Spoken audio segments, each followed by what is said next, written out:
Nous, on est un groupe d'architectes à l'origine, on s'intéresse aux formes réputées marginales de l'urbanisme, en tout cas nous ce qu'on considère comme les formes clandestines de la ville et qui néanmoins sont toujours présentes.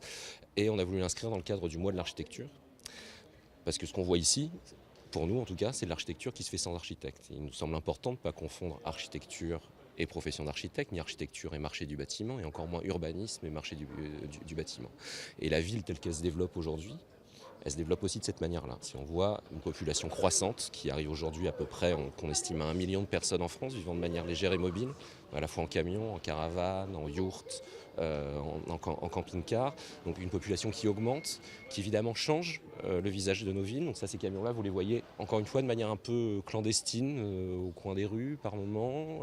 Donc on a décidé au contraire de les rendre très visibles, visitables, pour voir que véritablement des gens vivent dans ces lieux-là à l'année et que c'est la ville contemporaine qui est en train de se construire. Alors la ville contemporaine parce qu'il y a des pressions économiques qui font qu'il y a une injonction à la mobilité. Ici vous avez donc des ouvriers qui vivent dans leurs camions, vous avez rencontré des saisonniers qui ont besoin de ce mode de logement et de transport pour répondre à l'offre d'emploi qui se fait rare et qui se répand. Et on est en plus face à une population grandissante qui a de moins en moins accès aux bailleurs privés et aux bailleurs sociaux, parce que tout devient de plus en plus compliqué. En définitive, c'est une adaptation, une sorte d'aïkido qu'opèrent un certain nombre de personnes pour s'adapter à des réalités urbaines et économiques qui sont complètement différentes depuis une dizaine d'années et de manière très accélérée aujourd'hui. L'objectif, c'est quoi?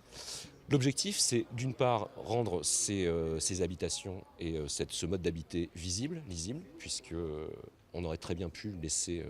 Il y avait une volonté de clandestinité chez certains, une manière de passer discrètement dans l'espace, pas être trop vu.